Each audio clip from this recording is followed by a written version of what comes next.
Mark Rogers TV with instant analysis after checking out the Las Vegas Bowl. Boise State holds off Oregon 38-28.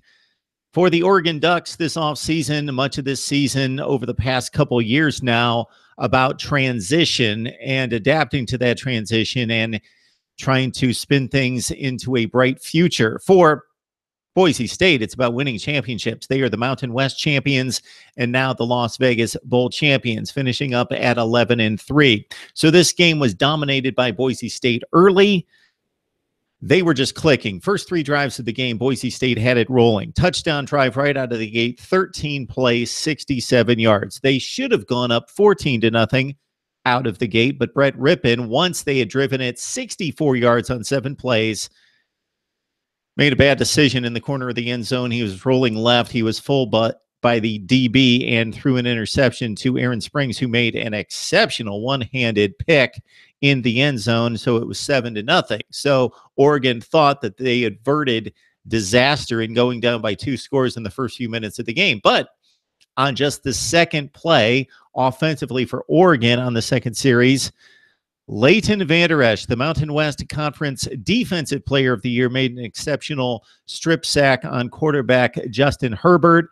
Jabril Frazier, fumble recovery, and again, Boise State in business at the Oregon 27. They took it in for the touchdown. Rippon firing the touchdown pass to Cedric Wilson, who had an amazing game to climax an amazing season for Cedric Wilson. But we're going to highlight these players a little bit later as we run down the game. But more importantly, this being the last game of the season, a postseason game, and that springboard toward 2018 will give you a look at both Oregon and Boise State and the outlook for next season. So Cedric Wilson scores the touchdown. It's 14-0.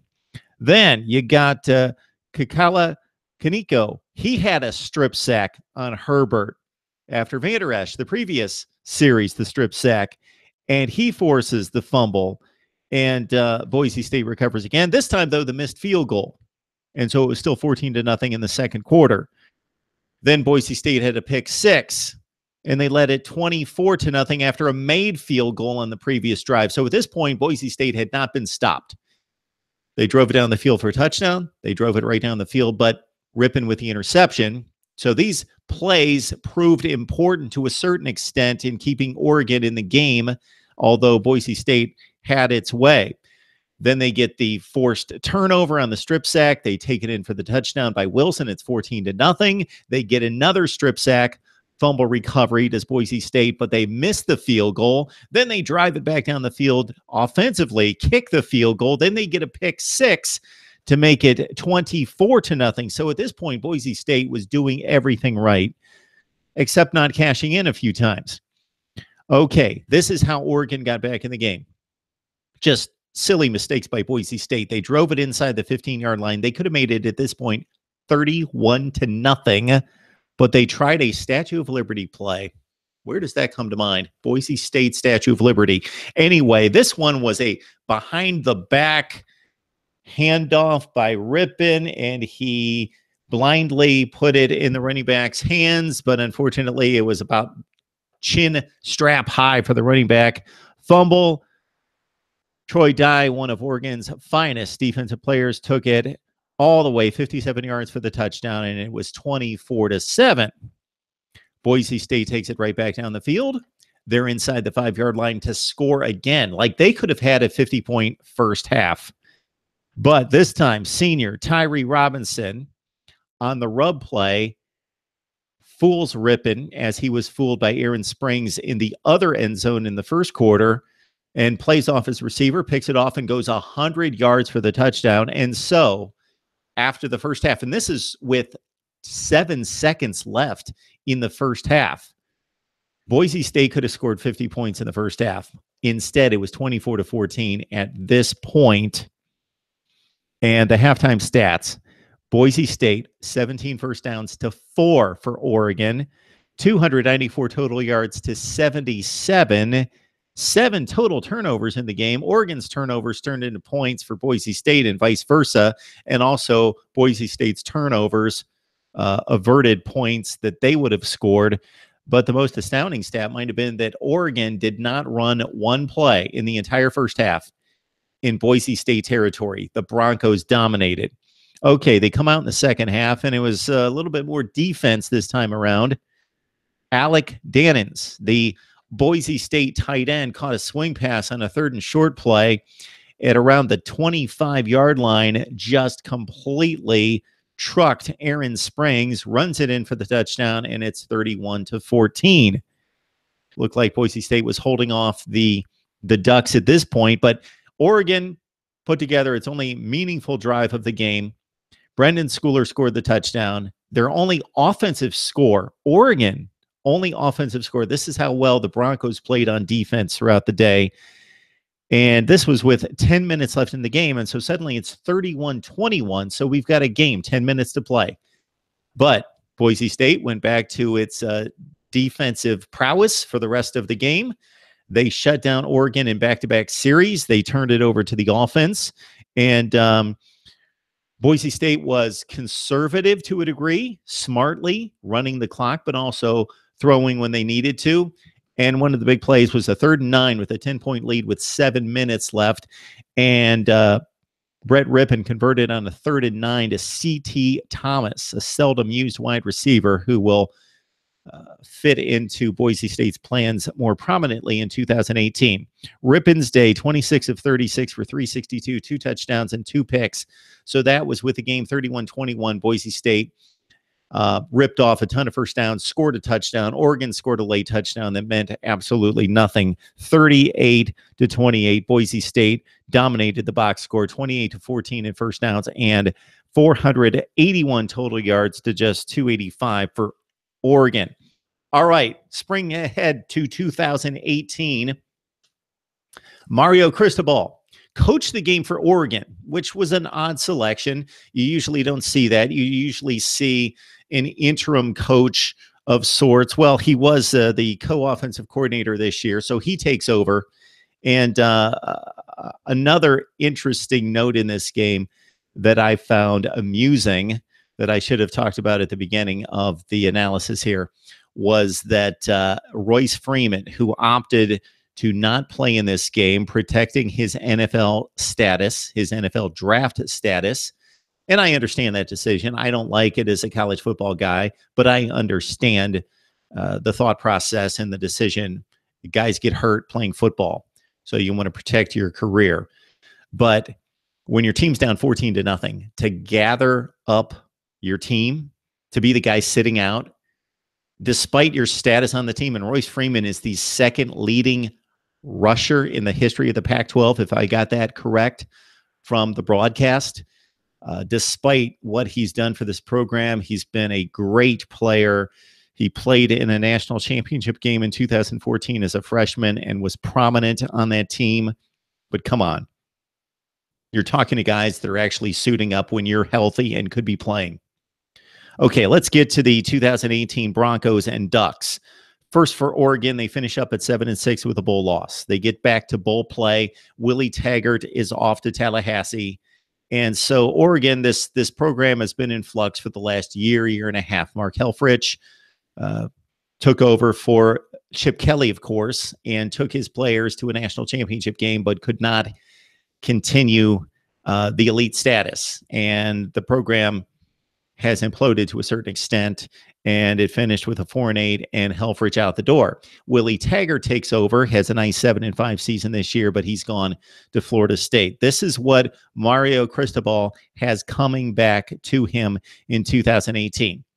Justin Herbert, fine quarterback who missed most of the big games in the middle of the season for Oregon, will be a junior in 2018 after throwing for 15 touchdowns and 5 picks, 68% completion percentage. If they've got to go to the backup, Braxton Burmeister probably didn't gain a whole lot of confidence among Oregon fans, but he was just a freshman, threw 2 touchdowns and 6 interceptions in his starts. He will be a sophomore next year.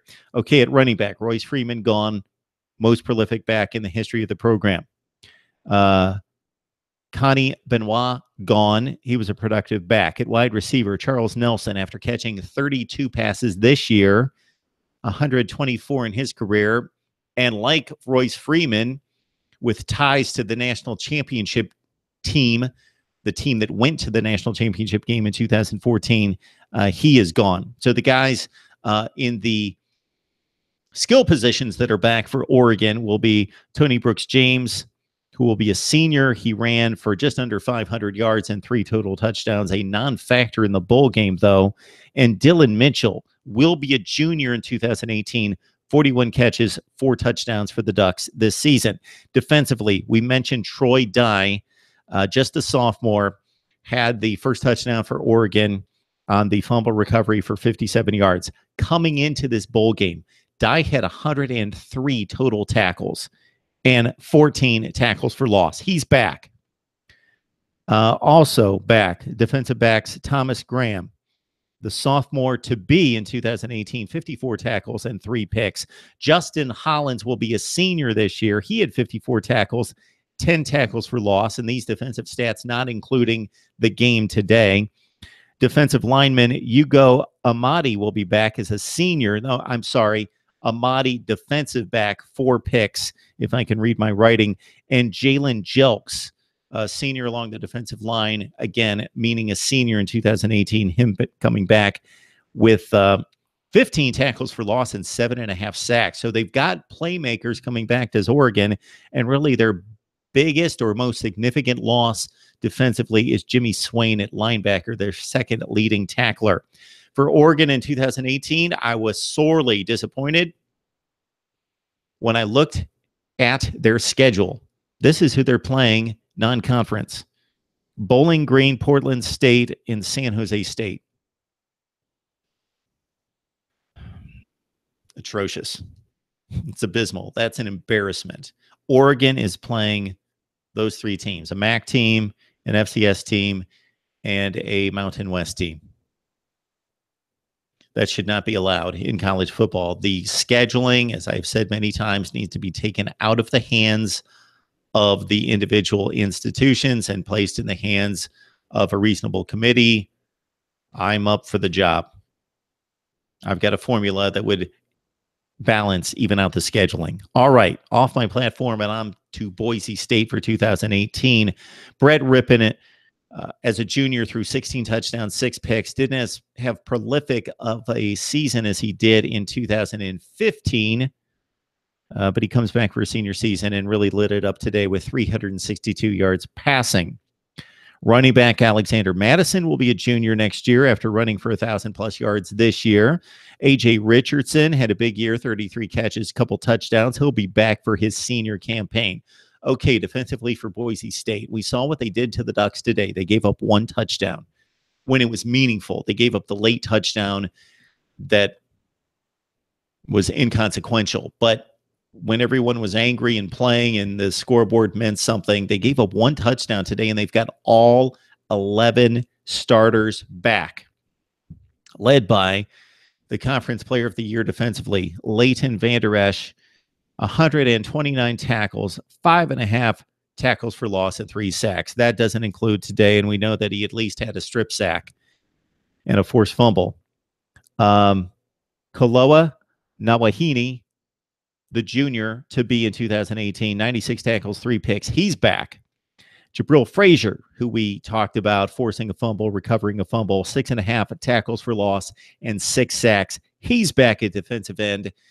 And defensive tackle, Curtis Weaver, just a freshman this season, had 11 tackles for loss and 9 sacks. And he's back for Boise State. This team is going to be loaded next year. Okay, they do lose a serviceable running back in Ryan Walpin, who ran for 444 yards and 6 touchdowns, and 2 of those touchdowns in the Las Vegas Bowl. Montrell Cozart, who we're used to seeing play in place of Brett Rippon. They battled for the starting job. Then he still got some snaps in the Wildcat once Rippon was secure as the starter. Cozart threw 10 touchdowns with 1 pick this year. He's played his senior campaign. He's gone. Okay, the huge loss offensively for this team, of course, is Cedric Wilson. Wilson caught 10 balls today for 221 and 2 touchdowns. We outlined the first scoring play that he had to make it 14-0. Cedric Wilson finished the season with 1,511 receiving yards, 83 catches, and 7 touchdowns.